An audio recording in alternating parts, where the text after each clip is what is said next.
Hi everyone, and welcome back for this part 2 of Mysterious Alien Lights.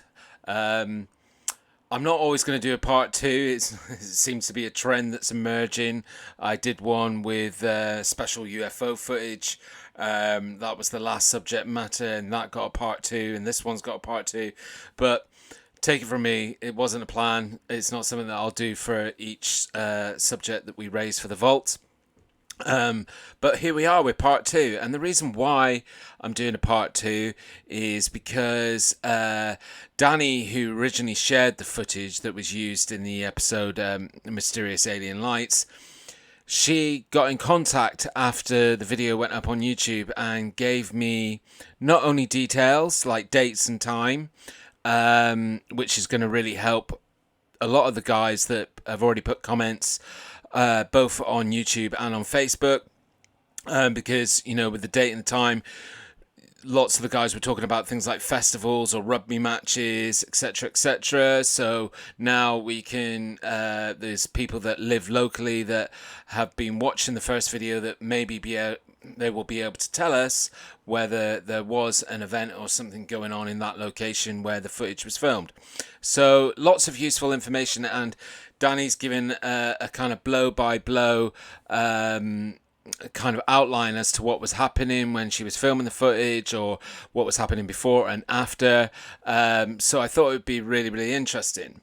So that's why I've come back with this part 2, because it's going to really help with the onward investigation of the mysterious alien lights, if that is what they are, and help with our decision on whether it goes definitely in the vault, because I think people were sort of sat on the fence with this one and weren't too sure. So maybe this information will help move that around a bit. So let's have a look, see. Before we get into the main part of the video, please, if you haven't done so already, please like this video. If you haven't done so already, please subscribe. That's always awesome. And click that notification bell so you don't miss any future episodes of G-Star Vault or the Monty Zone. Just one word: continuity. I don't care. Yes, I was wearing a red jacket just a minute ago and now I'm not. But I don't care. I just want to be cool and comfortable. Anyway, so before we get into this main footage, let me just jump in firstly and say that the last episode that I uploaded I did in a rush because I was going away on holiday and I was excited at the footage that Dani had shared. So there was some analysis that I missed out, either saying or I noticed afterwards when I had more time to watch the footage. So I just want to mention those before I bring up the footage again and start telling you guys what Dani has shared with me. So first and foremost, actually, I've got to apologise, because in the last episode where I did the crop and the zoom in of the footage, the quality was not very good and heavily pixelated. I don't think this is particularly good, because this can put stuff onto the footage and what your mind is seeing that's not there because of the pixelation. So I'm going to try and fix that. If I can't fix it, I probably won't do a zoom, because it could be the quality of the original footage that's just too hard to fix. But I did want to apologise, and as I said, I'll try and get it fixed. The next thing is, you guys might have picked this up because nobody certainly put any comments about it, so I'm hoping that you guys have eliminated this from your analysis, or eliminated it in terms of what it could possibly be. And that was that I didn't mention, and this isn't something that Dani's told me, this is just something you can pick up on the footage, that she's actually got their phone out of the window. So there's no possible chance that the lights that we're seeing in the skyline are like a glare from the window, or something like that, like an inside light that's projecting out through the glass, because it's quite obvious that the phone is outside of the window. So I think that was an important point to note, but nobody mentioned that they thought that that's possibly what it might be anyway. So, but I just thought I'd bring it up. The next thing, which is really, really key, and should have gone heavily under reaction in the ACARTS model, which is the process that we use to do the analysis. And under reaction, and why it should have gone under there, is about a third of the way through the footage, it's very obvious that on whatever kind of device that Dani's using, whether that be a proper camera, digital camera or a phone, but she tries to play around with the settings and obviously accidentally turns it into day mode. So it kind of goes all dark and then it goes light again and then it goes dark and then it comes back again normal. And this is really good evidence actually, because not just for this footage but for any footage like this that indicates that the person who's filming is seeing the stimulus and trying to get a better picture of it and better clarity. Most of us would do that if we were in that moment and trying to film something amazing. You would be trying to think, can I get a better picture of this? And so that for me is quite an interesting point that sort of leans towards the more genuine element of the footage and go into kind of dismiss the whole idea of hoaxing, because it shows that Dani was seeing what she was seeing, what the camera's seeing, and she was trying to get a better picture of it. So I thought that that was really important to note. The next thing that I picked up, and I did pick it up after I watched my episode, so when I was going back, I sort of picked it up on the footage, and I picked it up before Dani brought it into her explanation. But she did say something about it, so I'm not going to tell you right now what that was. I may tell you after I start playing the footage again and share with you what Dani has shared with me. So let's get into it, and then we will talk about some of your guys' comments as well, and maybe where what Dani has shared can sort of eliminate some of those thoughts or maybe enhance some of them. Let's see, but let's get into the footage.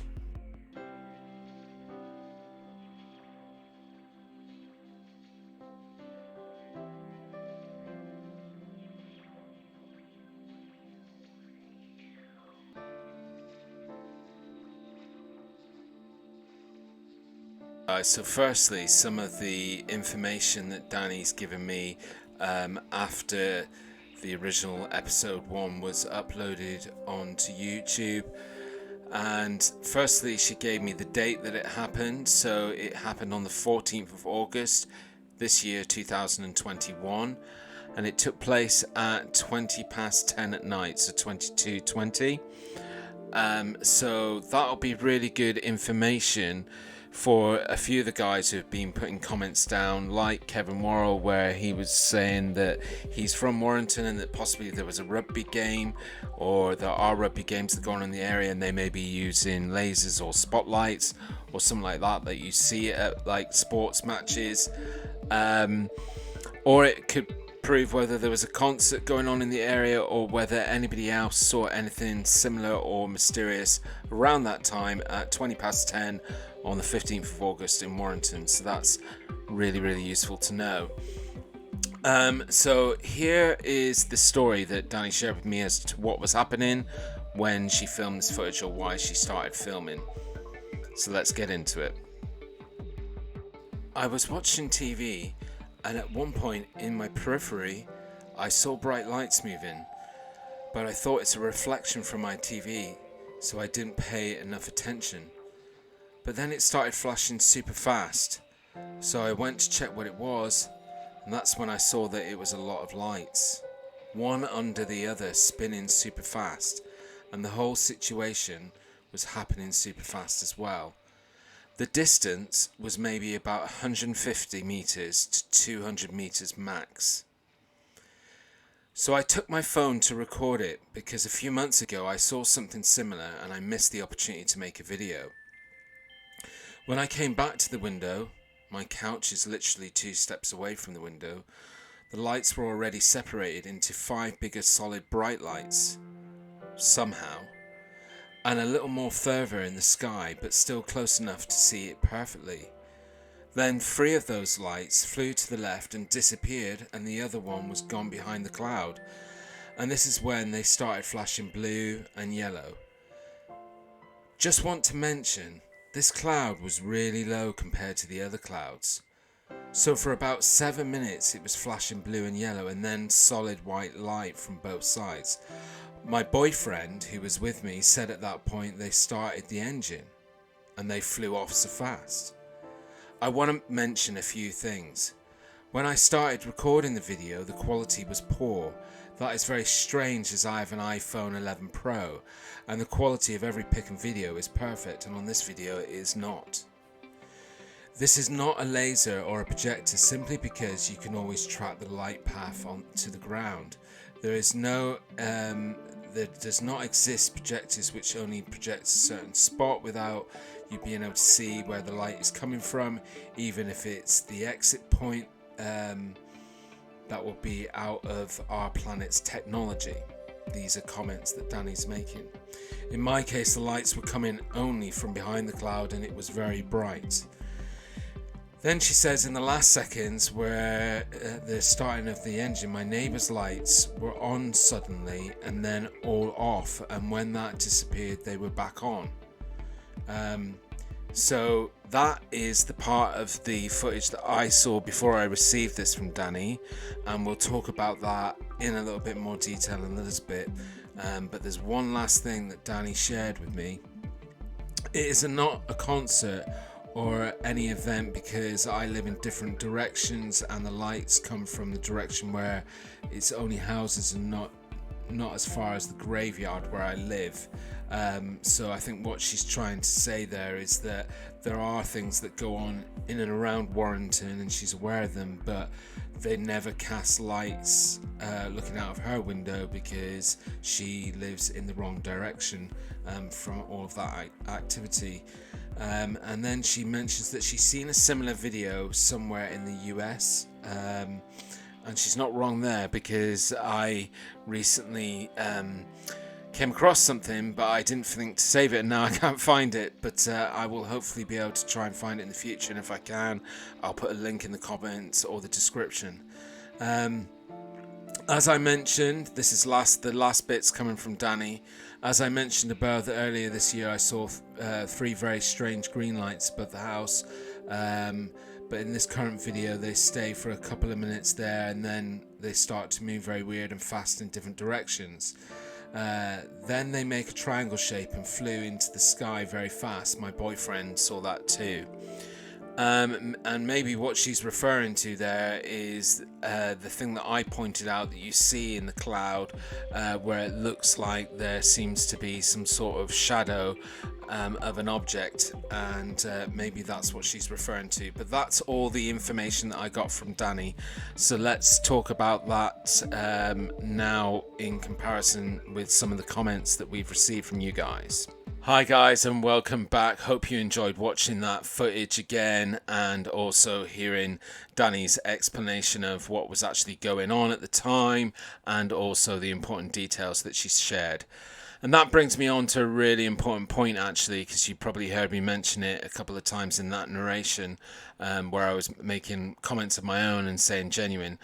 And that is that in my line of investigation, or the kind of investigation that we do and discussions that we do on the Monty Zone and G-Star Vault, really any kind of footage or content, stories, etc. can fit into only 3 categories in our opinion.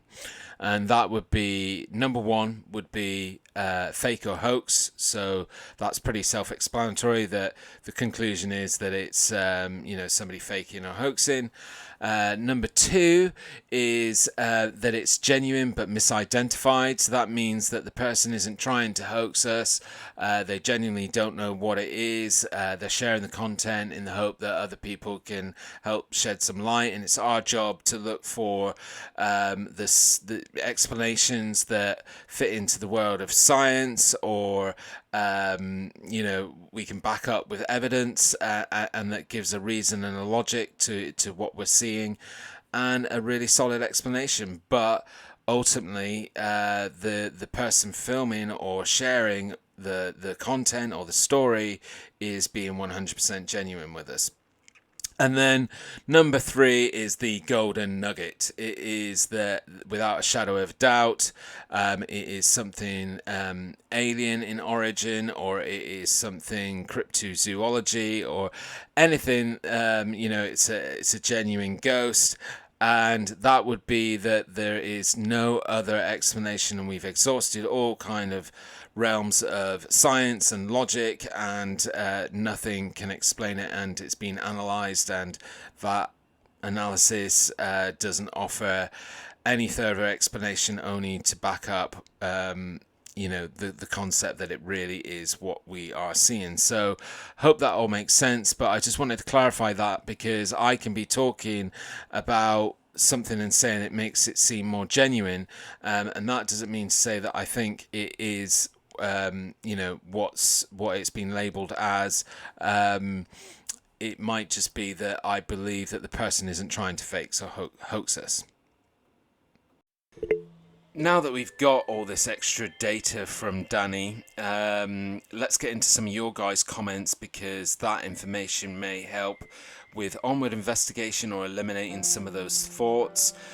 So first of all, we had a regular viewer on YouTube, Kevin Worrell, who's actually from in and around the Warrington area where this footage was filmed. He commented that it could have possibly been a rugby game, and by that we mean that you know, there could have been a laser show or a spotlight show that was accompanying that event. So Kevin, please, if you're watching this, do some local investigation for us. Look at that time and date and let us know if there was any events that would line up with that, especially at the time at 10:20 at night. That'd be really interesting to get that feedback. On YouTube as well, we had Leslie Chamberlain comment that she felt it was a laser display. I'll come back to that in a little while.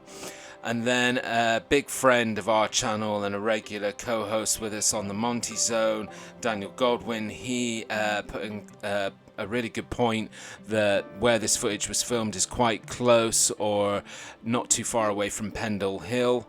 For those of you that are not familiar with that location, it's very infamous for the witches' trials that happened several centuries ago, and there's a lot of supernatural activity that is being reported and you know, over the centuries, and that goes on in Pendle Hill area. And I actually found a couple of interesting articles online that discuss and talk about lights that have been seen over Pendle Hill. There's one that was reported to police. I'm going to bring it up on the screen now. And then there's also some cases where there's been light phenomenon witnessed over Pendle Hill that's very similar to the Northern Lights, and they actually call it the Northern Lights of Pendle Hill. So again, these are really key points to consider. Then we also had on Facebook Ash Ellis, who put a comment that she felt it was, I think it's a she, it might be a he, sorry, that it was spotlights, so which is very similar to what Leslie Chamberlain said in terms of laser display. Now I am moving definitely over to the side of the fence that this is not a laser show or it's not spotlights.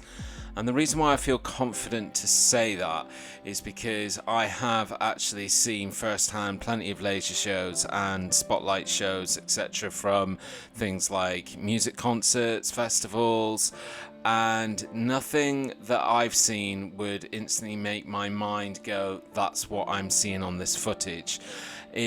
There's a couple of points that, like, one Dani's made, other people have made in comments, I made on the original video, is that you need a source location, and that you can usually see this if it's going up into the sky, and you can't see that. You'd need really, really strange conditions to not see that, and if that was because it was extremely misty or foggy, you would still see light emanating from other areas of the sky other than just the location that we're seeing the light emanating from.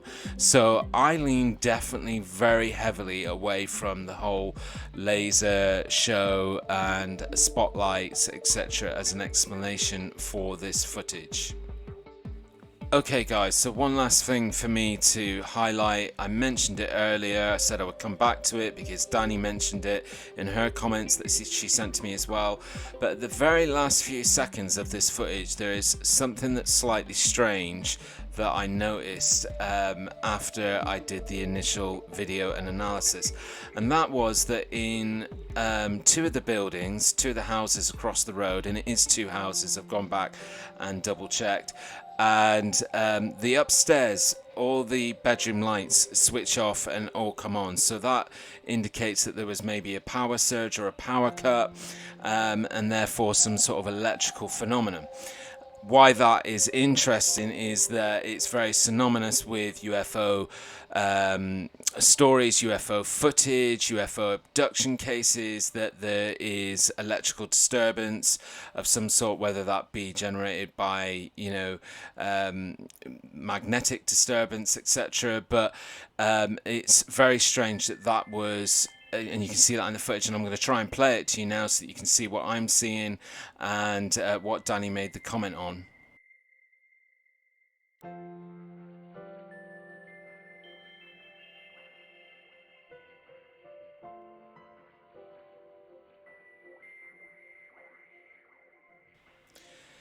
Okay, so my final thoughts on this one. I know I probably gave a conclusion when I did the part 1 video, but at that point I had very, very limited information about the footage from Dani, and with that additional information, as I've stated throughout this video, I can't really explain this one. What I can say more of is what I think it's not, and I don't think it's a laser show. I don't think it's spotlights. I sort of more lean towards what we've popped up throughout this video that came from Daniel's comments about Pendle Hill, and then finding out that there's a known phenomenon with lights over that area. Maybe it's something very similar, or it's something scientific that can explain it, but for now I can't really put a finger on it, and that's what makes it extremely interesting. There's so many different elements to this footage. One, the object that you could see, go back to part 1 and hopefully you'll be able to see what we're talking about, where it looks like there's a silhouette of an object in the clouds. There's the lights that are switching off on the ground in the houses, all sorts of stuff that really kind of make this footage very credible. I don't think that Dani was trying to hoax us. That's something else that I'm very confident on. But you know what, your guys' comments following part 1 were extremely great input. Please comment again now that we've got this additional information. Let me know what you guys think, or what your continued investigations pop up.